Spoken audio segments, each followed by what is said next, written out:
नमस्कार, आप देख रहे हैं रबजी लाइव और मैं हूं अभिषेक मिश्रा। देखिए, लोकसभा चुनाव करीब है। 2024 में देश में लोकसभा का चुनाव है और बिहार में लोकसभा की 40 सीटें हैं। सीटों की यह संख्या कम नहीं होती। इसीलिए कहा जाता है कि दिल्ली की कुर्सी का रास्ता बिहार और उत्तर प्रदेश से होकर जाता है। बिहार की 40 लोकसभा की सीटें और यूपी की 80 लोकसभा की सीटें। बिहार में स्ट्राइक रेट की अगर बात करें तो 2019 के लोकसभा चुनाव में एनडीए का स्ट्राइक रेट 100 में 100 था। माफ कीजिएगा, 100 में 100 नहीं था, बीजेपी का स्ट्राइक रेट 100 में 100 था। जेडीयू ने 17 में से एक सीट किशनगंज की हारी थी। लोजपा का भी स्ट्राइक रेट 100 में से 100 था। तो बीजेपी का या एनडीए का स्ट्राइक रेट तकरीबन 100 था। 98-99 आप उसको मान सकते हैं, 99 मान सकते हैं। तो क्या 2024 के लोकसभा चुनाव में भी बीजेपी का स्ट्राइक रेट 100 में 100 होगा या 100 में 99 होगा? एक अंतर है जिसकी वजह से 2024 में ये नहीं हो सकता है।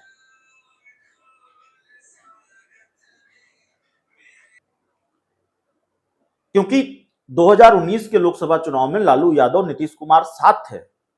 2024 में ऐसा नहीं है और नीतीश कुमार तो बैलेंसिंग फैक्टर है। नीतीश कुमार अगर लालू यादव के साथ हैं तो वैसे भी बीजेपी के लिए बड़ी मुश्किल है। 2015 के विधानसभा चुनाव में हमने ये देखा है। और बिहार तो ऐसा राज्य है जहां लोकसभा चुनाव के बाद अगले साल 2025 में विधानसभा के चुनाव भी होने हैं।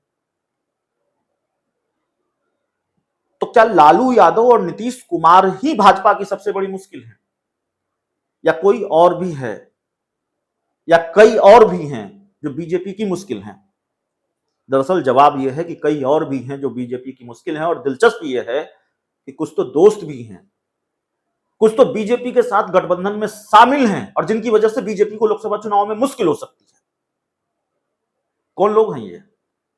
लालू यादव नीतीश कुमार के बारे में हमने आपको बता दिया। नीतीश कुमार बैलेंसिंग फैक्टर है, लालू यादव के साथ है और लालू नीतीश की दोस्ती के तिलिस्म की वजह से बीजेपी को नुकसान का खतरा है लोकसभा के चुनाव में।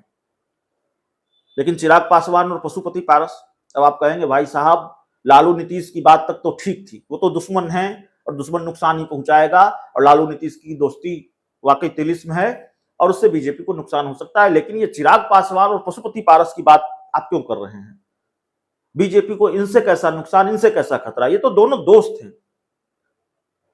दरअसल यहीं पर मामला दिलचस्प है। चिराग और पशुपति पारस की वजह से भी बीजेपी को नुकसान उठाना पड़ सकता है और नुकसान का कारण एक ही है, चाचा और भतीजे की लड़ाई। दोनों के बीच जिस तरह से तलवारें तनी हुई है और हाल में पशुपति पारस ने जो एक बयान दे दिया है, वो बयान इस तरफ इशारा करता है कि चाचा और भतीजे एक दूसरे को मात देने के लिए, एक दूसरे को हराने के लिए कोई भी खेल कर सकते हैं। हालांकि बयान पशुपति पारस की तरफ से आया है जो इशारा करता है कि खेल वो भतीजे को हराने के लिए कर सकते हैं। उन्होंने कहा कि चिराग पासवान अगर अपनी मां को हाजीपुर सीट से लोकसभा का चुनाव लड़ाएगा तो मैं उसकी बड़ी मां या उसके परिवार के किसी दूसरे सदस्य को, बहन को जमुई लोकसभा सीट से चुनाव लड़ा दूंगा। जाहिर है ऐसा खेल वो चिराग पासवान को हराने के लिए करेंगे।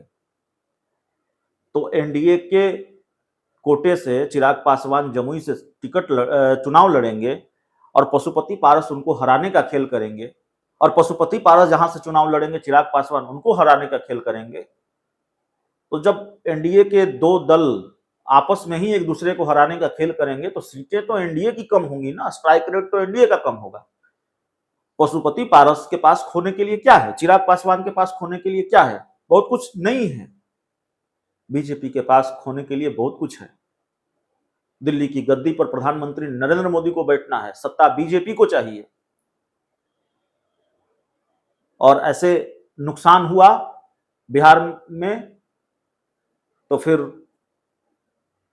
अधिकतम सीटें चाहिए बीजेपी को और चाचा भतीजे की वजह से अगर नुकसान हुआ तो फिर जाहिर तौर पर वोटर भी कंफ्यूज होंगे।